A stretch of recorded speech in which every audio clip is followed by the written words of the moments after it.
Good morning. How are you? It is just gone 11 o'clock this Wednesday morning, the 24th day of June 2020, slap bang in the middle of summer. Hard to believe 6 months from now it will be Christmas Eve. There we go. I think I've said it, the first mention of the C word in any chamber sort of communication for 2020. I'm Lee Med. Thank you all very much for joining us on what is a beautifully sunny day across Dumfries and Galloway as we are preparing and taking the steps to adapt to this new normal that we are living in this morning. So many businesses getting in touch with myself here at Chamber HQ over the past couple of weeks, looking for advice on what they should be doing to get their businesses prepared and sorted out for this new normal, looking at advice for the steps they can take to get offices and workspaces open again, which is pretty straightforward if we're going to be honest, certainly in terms of physical stuff that we can do. It's a case of looking at your risk assessments, looking at the steps you can take to maintain some sort of social distancing, making sure you have all that PPE and sanitizing equipment, rearranging your offices and your workspaces. But when it comes to getting your staff back to work, it's potentially going to be much, much more difficult. Every business going to have a different approach to getting your staff back to work in this new world that we are living in.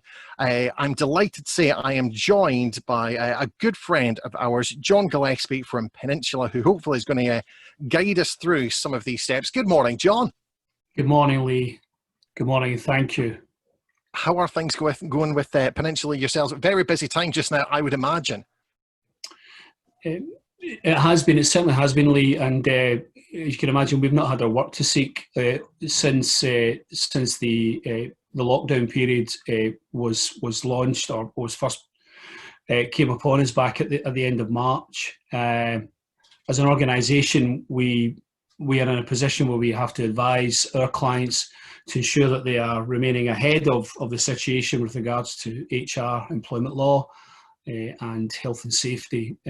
Our client base, we look after probably somewhere in the region of about 40,000 clients across the UK and Ireland. So notwithstanding that, we have also engaged with many new businesses who need the correct guidance and advice as they come on board. And there is lots of advice being sought just now. I know we're getting new documents, new discussions coming out from central government and Scottish government on an almost daily basis just now, which can be quite confusing.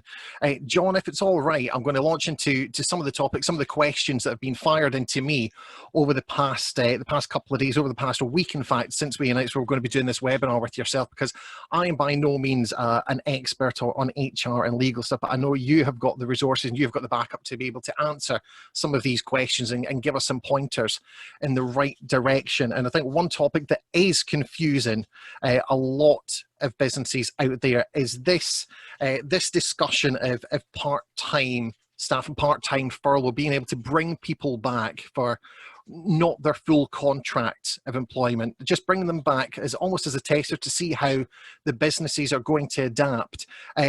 Do we need to be making any contractual changes at this point if we're going to be bringing back staff on who are currently on furlough on a part-time basis? What do we actually need to do as opposed to actually tell them we want them to come back?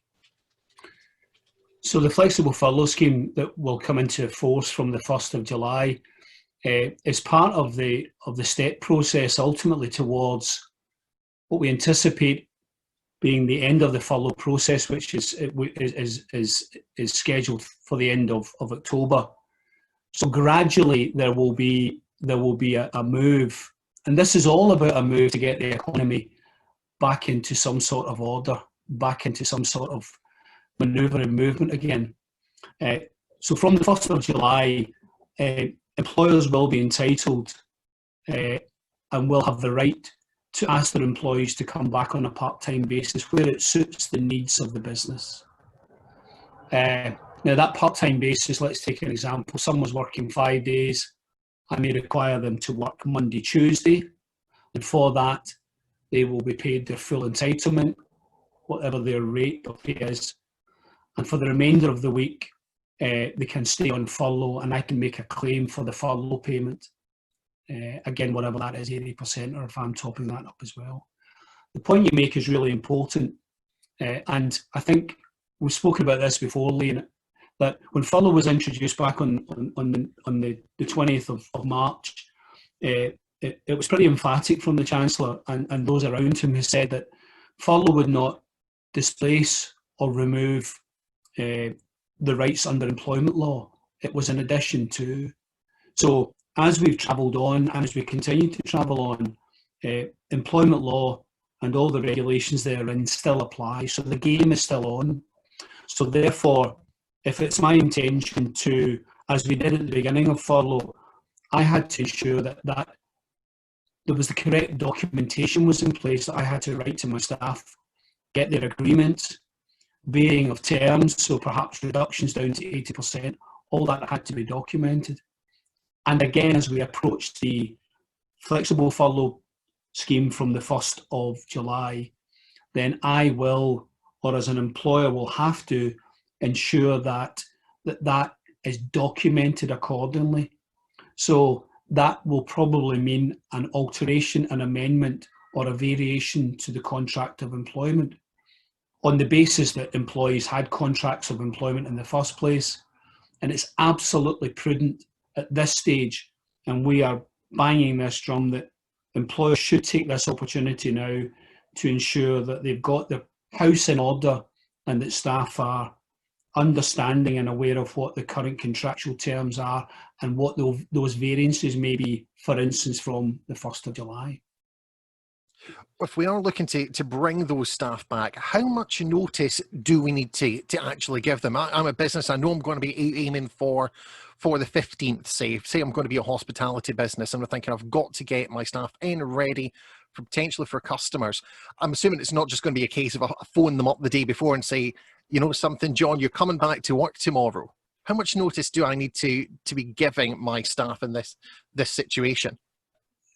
There's no clarity on this, and therefore that last scenario that you kind of set out there, employers would essentially have the right. I could phone you on Friday and say, Lee, I need you back in on Monday. There is nothing legally wrong with me doing that. There is no argument against me doing that, and you would have no beef with that. However, and I think this possibly illustrates or adds to the point of the bigger picture that we have been stressing to our clients, is it's about keeping in touch with your employees as we go through the process, so that your employees are clear as to what the kind of direction of travel is within the business, because you have had conversations with them. That might have been on a one-to-one basis. It might have been traditionally via telephone call. It might be via video conferencing. It might be on a group basis.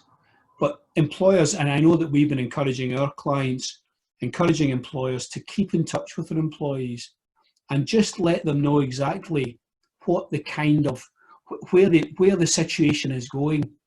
And therefore, that we anticipate that there could be an opening date for the 4th of July in England and Wales. Read the 15th of July likely being our kick-off date in Scotland. So probably have the conversation in advance about what we anticipate we will be doing in advance of opening. So it's important, because I think employees as well are in a situation where they don't know. There's so much noise and news and messages in the air, and I think when that information comes from the boss, from their employer, I think it provides a little bit of clarity, and I think it probably adds a little bit to the peace of mind. We're talking a lot to our clients about, the mental health, the fatigue of this, and the well-being of staff. So I think it's a parallel exercise. Yes, I can ask you to come back with little or no notice, because you're still employed, you're still under contract. Your contract of employment says that you're due to be in work on Monday at 9 o'clock. All the furlough process was sort of put that into hibernation. So Friday afternoon, I could say, Lee, I need you back in on Monday at 9 o'clock. Should we be recording, or should we have been recording, John, probably as a best practice, evidence of all these conversations and this communication that we have been having with our staff and with our teams? I think it's prudent. We certainly take the view that I think you you record, and you know my thoughts on this, Lee, that we record and monitor all communications that we have with employees, because it's good practice, and it may be required as evidence at some point at a later date, to be able to say that I've kept a very open and pragmatic line of communication with my staff, and that's especially in a smaller business, the SME market in particular.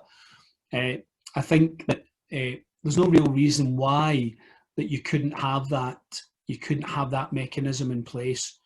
And certainly, whether we letter and record every conversation, I don't know, that might be potentially overkill. But I think the sort of significant milestone conversations, the significant milestone communications, I think should be. And I put to that as well that through the whole furlough process, and the Treasury, essentially, who are the parent body of the HMRC, are currently drafting legislation, and it has been well broadcast through the various media outlets, that the whole furlough process, the letter of putting people on furlough, extending furlough, amending the contract of employment, all these records must be kept for up to 5 years, because there will be a payback at some point. And as part of that payback process, the HMRC will be given the powers to do inspections beyond the furlough process, and employers will have to ensure that they have the evidence and can provide accurate records. So it's important, as we say, we keep those records, and when we are starting to think about getting our staff back to work, when we're looking at potentially when we can be reopening, we'll have a clear method of that communication going out to our team. But as John said there, no actual legal notice period needs to be given. But again, it's a matter of courtesy. You've got to look at your own team, you've got to look at your own staff, childcare and such like. And again, courteous to give them at least 48 hours, we would recommend here from the Chamber of Commerce. But again, John, what we will be noticing is, I've been speaking to businesses, I know you have as well, many people realising that the shape of their business, the shape of their team going forward isn't going to be the same for at least 6, 9, maybe even 12 months. So they might be looking at what they can do with their team in terms of head count, in terms of structure and flexibility. What happens if I've already got a number of full-time staff on my payroll? I know it's not going to be practical for me and my business to keep them as full-time staff during this process, especially with the furlough scheme going to be dropping off. I'm not necessarily going to see the footfall come back in, so I'm not going to have that cash flow to generate and pay jobs. If I was going to, rather than lay staff off, which no one I think really wants, if I was going to say to somebody, look, we can have a conversation about moving you from full-time to part-time staff, or a reduction of hours, anything in between. I mean, we say just now, was it 30, 37 and a half hours, 39 hours is pretty much full-time. We'll look to bring you down to part-time to ensure the stability of the business, to ensure the fact that you've still got money in your pocket at the end of the day to pay your bills and everything else. What kind of process do we need to go through to have that conversation?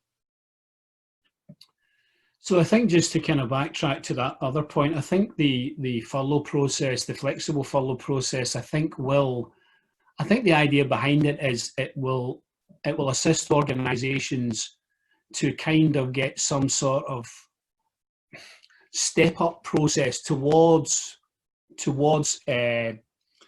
reopening as was before.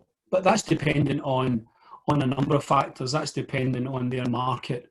It's dependent on the custom that will be there. It's what was there before.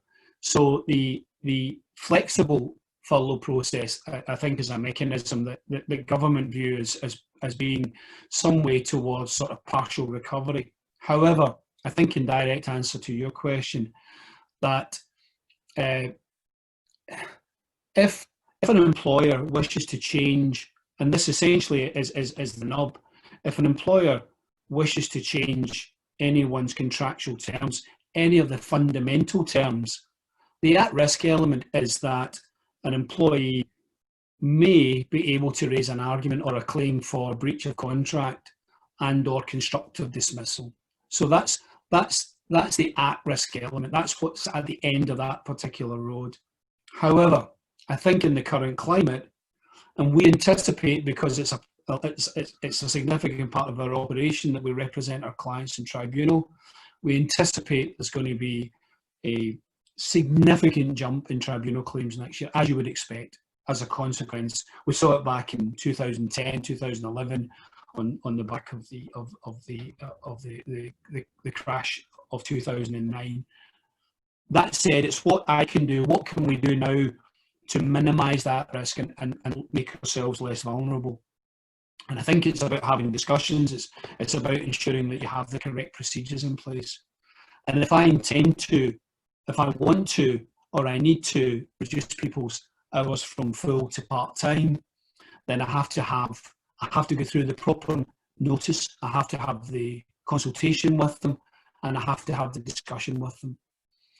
Because what I'm doing is I'm breaking the old contract and I'm putting in place a new contract.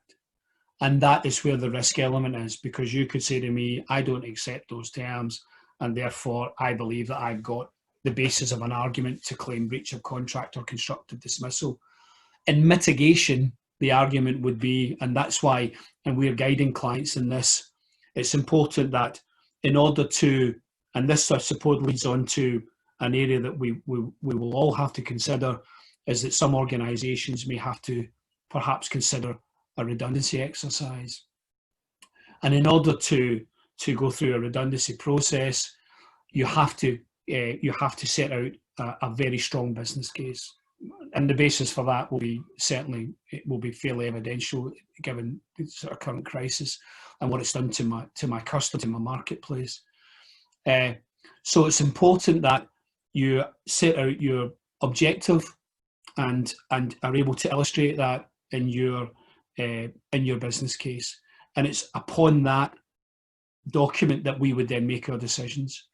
We would have the consultation, we would have the discussion, and we would then put our clients on notice that from the date of, then they would be working under new terms. And how long has that consultation period got to be, John? Is it dependent upon how long we've had that team member with us? Yeah, the notice period is normally based on, in full years, how many completed years they've had in the business. Yeah, but as I said earlier, that a lot of employers, I had this conversation with a business owner on Friday, and he's got staff whose lengths of service vary from 6 months to 18 years. And he doesn't have time to wait. So he's got to take action now, because essentially, I think what he will be anticipating, he's looking for an opening at the end of July, beginning of August. So he has to start the process now. So the sooner you start the process, the sooner it's finished. It's not so much cutting corners, but it's just being able to say that as far as I could, I took this as far as I could in terms of complying with the law, as the law says, but there is a degree of flexibility, and we have to consider that and build that in, because we don't have up to 12 weeks to wait in this instance. Because the other option is then we may have to make people redundant. So the option is that there is still work here, and we may have to reduce your hours with a view to increasing them when the business gets back on its feet and legs again. So it's worth factoring that conversation in as well. And you mentioned layoff, and I talk about layoff, Lee, and we often talk, we've spoke, as you can imagine, we've spoke about it over the last 3 months. It's really prudent that employers within their contractual terms have a layoff policy, because that is that opportunity for me not to have to consider a full-blown redundancy process, but it allows me to perhaps apply a layoff notice, so I can lay people off for up to 13 weeks.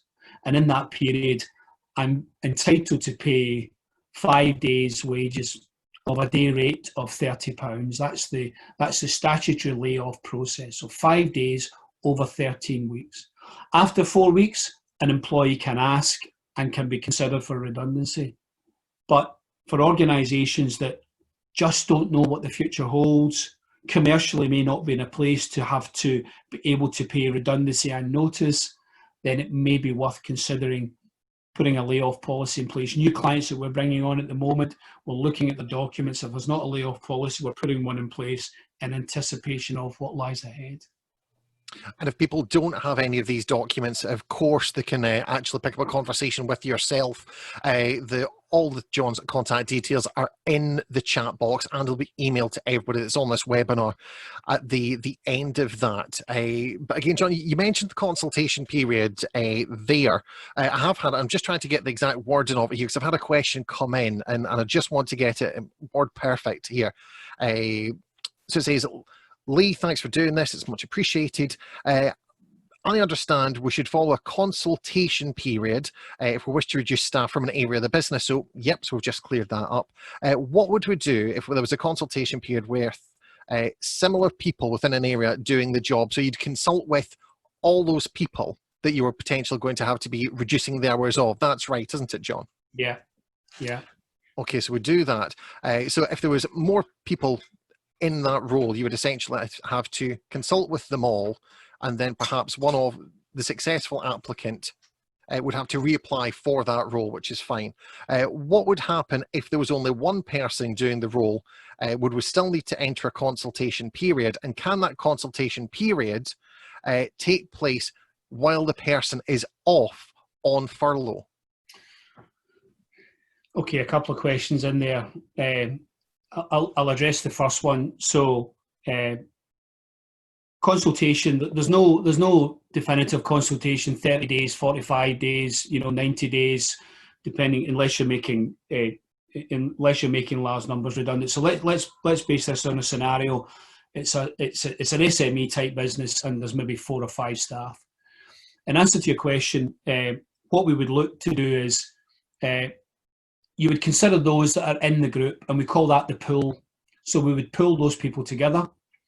You would typically write to them with an at-risk letter.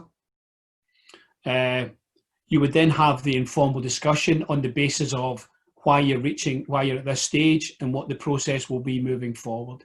So that's the initial start point. And then you would look at those individuals, and you would subjectively or objectively score them upon the merits of what they are through the scoring process. And then ultimately you would pick those who are being chosen for redundancy. You then had the formal meeting, and then obviously the formal dismissal process, and giving them the right of appeal. Employers can embark on a redundancy process while staff are on furlough, and we are advising, and we're in discussions with a lot of our clients at the moment, and who are considering and are about to start that process. And what's important, that with regards to, if you make someone redundant who is on furlough, you can claim for the notice period using the furlough, the job retention scheme. Okay, not the redundancy element, not any additional holiday pays, but the notice period. You can claim up to 80% of that, and you would obviously top up the other 20%. So let's say you were the person that was being made redundant, and your notice period was 4 weeks. Okay, so there'll be a redundancy element of that, plus any additional payments that you were due, such as holiday, etc. But the notice period I can reclaim under the furlough process. If any of the delegates, any of those attending today, want further information on that, say my contact details are there, and I'm more than happy to pick up with anyone on that. I think it's just the fact that knowing there's somebody that can talk to and guide them through this is going to be so much easier, because again, all this information coming out all the time from different places. And this is my job. I'm meant to gather all this information and try and disseminate it all out there. And for me, I found when I'm just getting on top of that information that's coming in, there's new stuff, there's more new stuff. So by the time you've got it and you've had that conversation with somebody, it's already out of date. I know you guys, John, have put together a whole host of information, which is readily and easily accessible through your website, peninsula-uk.com. Yeah, we've got information, we've got guidance notes for clients to be able to access on getting businesses prepared, getting them ready to get back to work. So what the requirements, what measures and controls they have in place, especially as we spoke earlier, Lee, about health and safety, from making sure that, and we'll probably touch on that as our conversation develops through the webinar this morning, but ensuring that the business is fit and ready and open and able to welcome staff back. Something that I picked up earlier. So yesterday I've got young children, so we're preparing, my wife and I are preparing for the kids to go back Monday, Tuesday from August the 12th. School closing the Wednesday for a deep clean, and Thursday, Friday, then the second half of the class will come back with all the social distancing measures. So my wife and I, who are both still working, and this is a significant part of everyone's thinking, that I'm saying to employers, you have to really open your mind to what responsibilities that your employees have. And I think that sort of works hand in glove with, if you are anticipating reopening on a part-time basis, how will you be able to juggle? How will you be able to rota the staff in? Staff who may not be able to work on a Thursday and a Friday because they've got childcare commitments. So that's certainly, look at your staff, talk to your staff, find out what their commitments are out with the workplace, what responsibility as a parent or a carer they have, and try and blend that into that blended approach to what you will need when you reopen. But then we had the contradiction where the Education Minister last night stood up and said, by August, we hope to have all the kids back at school 100%. So we're just hearing all this conflict of information. And as employees, it's difficult enough, but as employers, it's even more so. It's even more so. How many eyes are going to be on sector-specific legislation and such like? Is it going to be harder for the retail industry to get back up and running than the hospitality, or hospitality is going to have a harder time in terms of getting their staff and getting their teams back into some sort of shape than anything else? Is there anything that you've come across that you think that is where we're really going to have those tough conversations? I think the thoughts of myself and many of my colleagues within Peninsula is that hospitality is the industry or the sector that is currently and likely to probably take the longest to come out of this.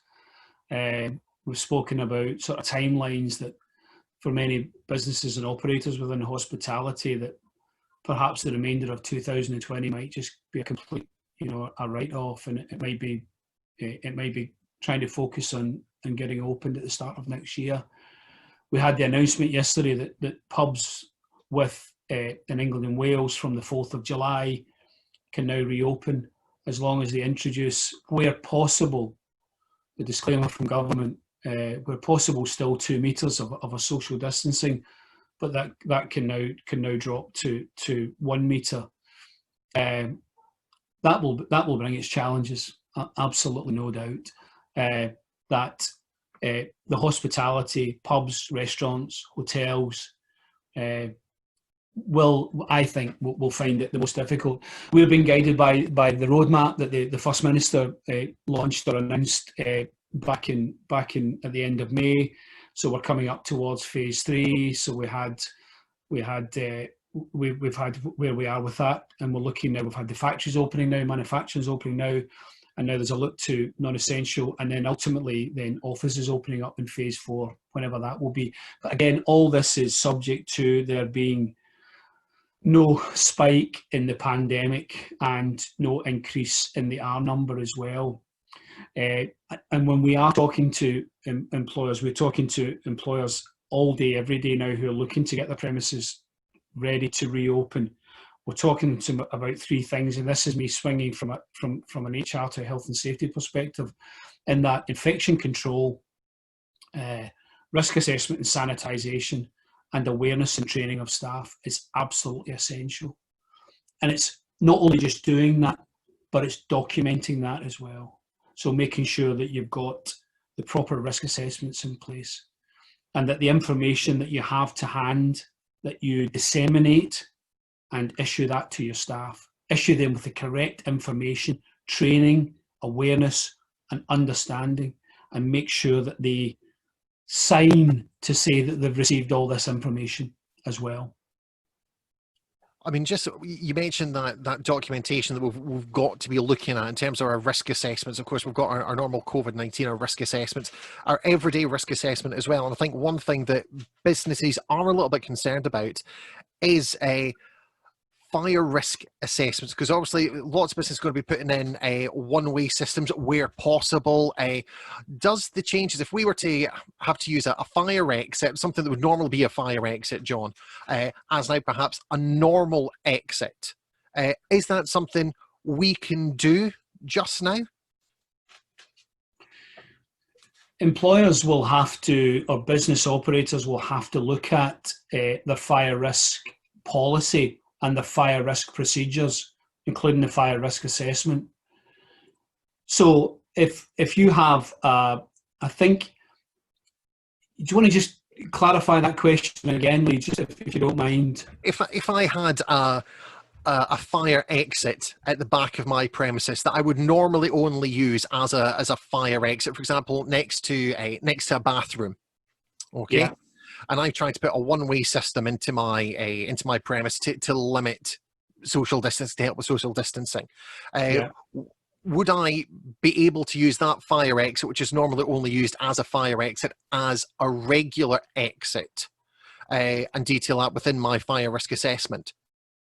Yeah, it's a really good point. It's a really good question, and it was one I came across last week with an operator of a manufacturing business in Edinburgh, and our guys were advising him that yes, he could use that, because the whole idea of a fire exit is it must be accessible, it must be kept open or unlocked, shouldn't be blocked, and that staff should be aware it's a method of egress from the building in the event of a fire.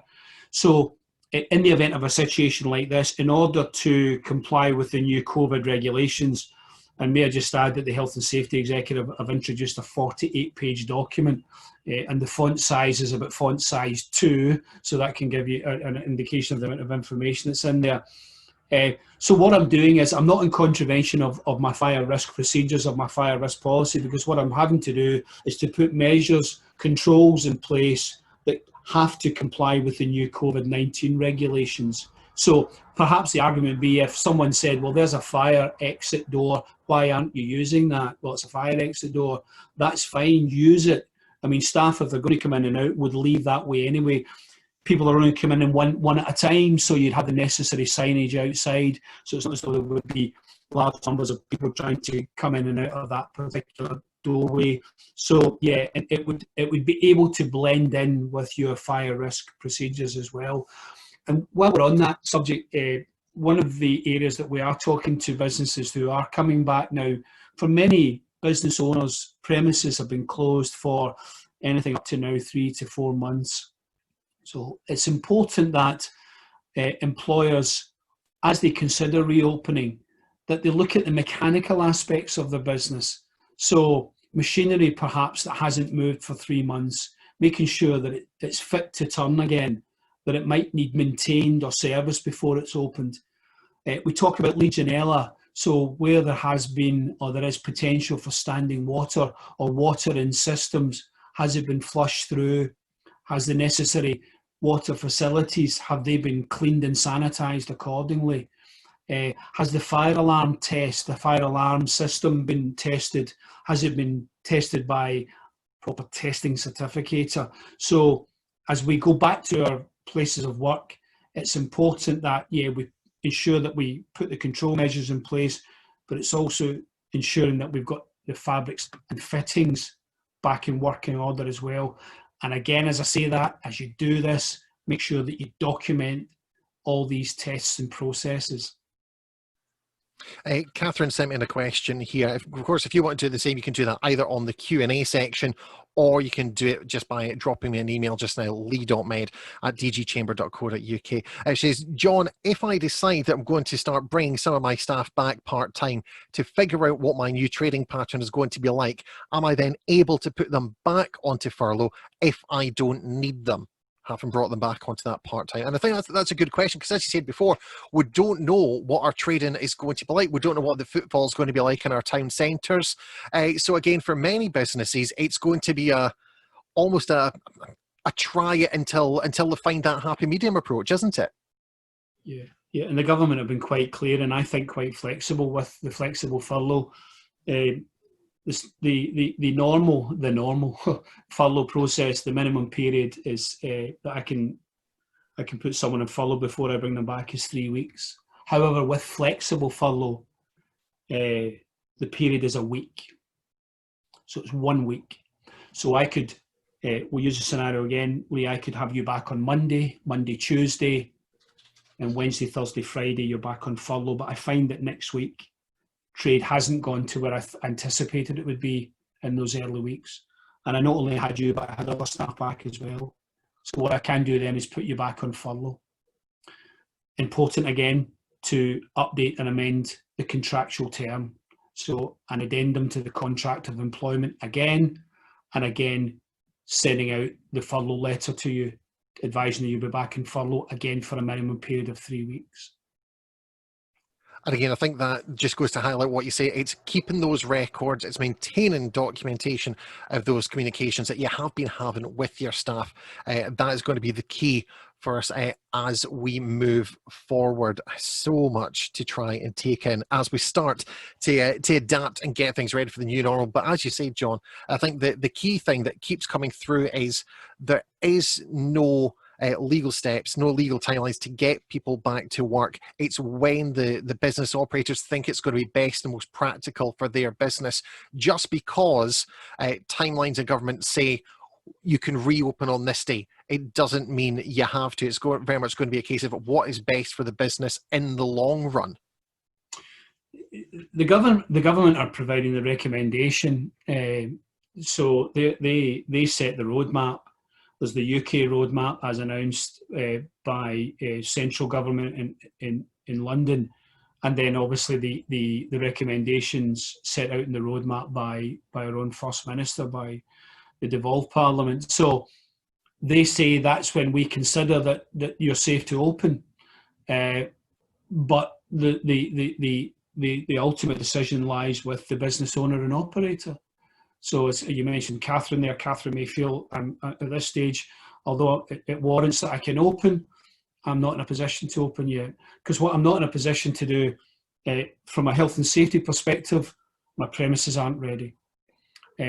From a business perspective, I don't know if the commerciality is viable enough yet that there is enough trade that I can encourage enough business as well. And the other point I meant to make as well around about staff have to feel safe to come back to work. And that's why it's really important that staff are fully involved, fully advised, and potentially fully trained to ensure that they are ready to return to work. The Health and Safety Executive set up a whistleblowers hotline a month ago, and in the first week it took 7,000 calls from people who, dare I say, have enjoyed an extended paid break, mostly in the sunshine, although looking at the last week you wouldn't think so, and are now having to return to work because, believe it or not, that's what the contract of employment says that they have to do.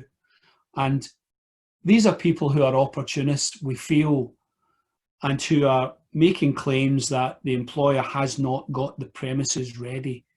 So what I'd want to do, I'd want to ensure that I am ready, that I've carried out all the measures, the infection control, the sanitisation, I've got all the PPE in place, and I've relayed all that information to my staff and get staff to do training. Part of our health and safety service, we provide online webinars, and part of that programme we've enhanced to include COVID-19 awareness for staff returning to work and COVID-19 awareness risk assessment webinars as well.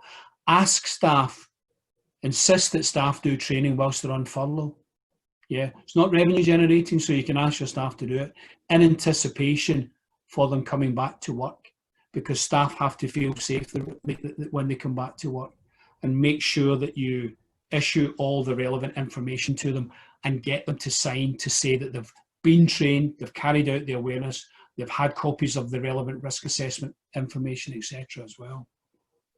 What happens, complete hypothetical here, John, if we have one of those members of staff, one of those colleagues that no matter what you do with them, say, here's the training, here's the steps we've taken, they still turn around and say, you know something, I'm not ready, I'm not comfortable with coming back to work in a space like this just now. I've had conversations with some businesses who have got office spaces and communal buildings. They've done the steps that they can, but again, they've said, our staff aren't comfortable coming back because we cannot guarantee what's going on with other premises in the building. Suppose it could be the same if you work in retail and you're in a shopping centre. You know, you've done the steps that you can, but you can't control what goes on outside. What happens? How do we deal with those members of staff who've probably got genuine concerns, but just might not be expressing it in that way? I think in its simplest form, if you've put all the control measures in place and met all your responsibilities that you have to under the new regulations, unless that individual has an underlying health issue or is shielding, and shielding is ending in August, there will be no entitlement to shielding. There'll be no entitlement to SSP for shielding for the first 2 weeks. Unless they're coming back from abroad, unlikely, and they're in a vulnerable position, they then have to isolate for up to 14 days. The brutal fact is then that employee is in breach of the contract, and therefore the employer would be within their rights. And I am, and we are advising on this to address that issue. And to address that issue is by means of a conduct issue.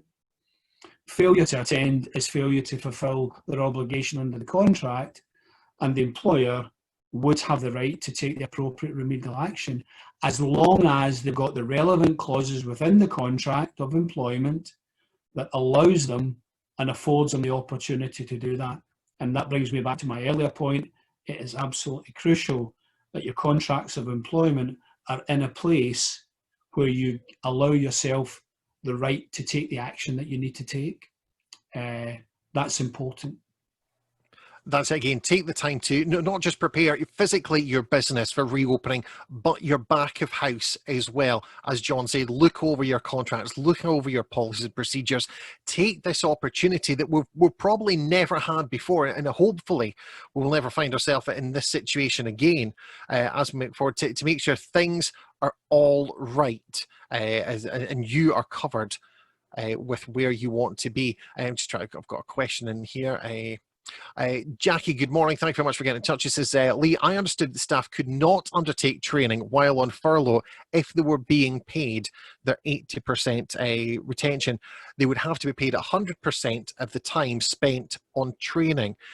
John, can you just clarify on that? What can staff do if they're off on furlough in regards to training? Well, I can only talk. I talk about the training that we provide through our health and safety service. I can't refer. It's not my area of if staff are doing training that potentially could be viewed as an enhancement of their ability, and therefore when they come, essentially could be viewed as revenue generating. The training, the webinar training that we put in place, and it's maybe perhaps if I change my word there, Jackie, to awareness, because it's a statutory duty for the employer to issue and provide the relevant information to ensure that staff are safe. This is statutory awareness. So the webinar sessions, which are about 30 minutes, of which there are one or two, adds to and is part of that collective approach of being issued with written information when they return to work. So it's perhaps not, if you like, on the job training. It's more about staff who are doing statutory awareness in line with the COVID regulations that have been set down by the Health and Safety Executive. Okay, thanks for clarifying that, John. And again, Jackie, I hope that helps. If you've got anything else you want to follow up on that with, just get in touch with me at the Chamber office, and we'll see what we can do to help you out with that. It's lee.med@dgchamber.co.uk. All the details, of course, on the website, and the information that we'll send you out after this as well. John, thank you so much for taking time. I know it's been really busy for yourselves at Peninsula, so I do appreciate you taking 45 minutes out of your day today to spend some time with us and clarifying some of these points. And I think that the big thing that everybody needs to take away from today is conversation, communication with your staff, but most importantly, remembering that it's getting things right for you and for your business, and looking at all the tools that are available to you in terms of contracts and everything else, and being able to put staff back onto furlough if they need it, so you can ensure the longevity of your business in the long run. Yeah, absolutely, Lee, and thank you for having me, and thanks for the delegates that taking the time out to attend today. As Lee mentioned, my contact details are up on the chat box, and I'd be more than happy to pick up after today's event with anyone that wants to drop me a line or give me a call or drop me their details as well. I'm more than happy to do that. It's just about, I think it's just about being aware. There is, as I said earlier, there is a lot of noise and word and information in the air.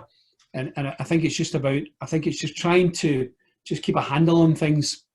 You're all successful business operators and owners in your own right. And I think it's just trying to keep that focus of trying to get back to what the new norm will be, but what was before, making sure that you comply with the requirements and the rules, and not get bogged down with it. Yeah. And again, remember, if you want to have that conversation either with John, you can do that, all the details in the chat box, or if you just wanted to bounce some ideas off somebody that isn't within your organization, the Chamber of Commerce always here for you as well. You can contact me all the usual ways. I'm more than happy to have a Zoom, a virtual call. You know, it's always good to have a virtual cup of coffee and just chat business with business owners from across Dumfries and Galloway. It's always good. That's what we're here to do, to help each other out. We are very much all in this together, and together I truly believe Dumfries and Galloway will come out of this in a much stronger position. Thank you all so much for taking the time today. If you want to go back and re-watch this webinar, very easy to do. It'll be up on our YouTube channel from about 4 o'clock this afternoon. We'll be sending all the contact details out for John and myself with some supporting documentation as well. So keep an eye on your inbox, and keep an eye on it as well for more webinars we have as we all prepare for the new normal. One last time, John, thank you very much for taking the time. John Gillespie from Peninsula, and we'll catch up with you all very soon.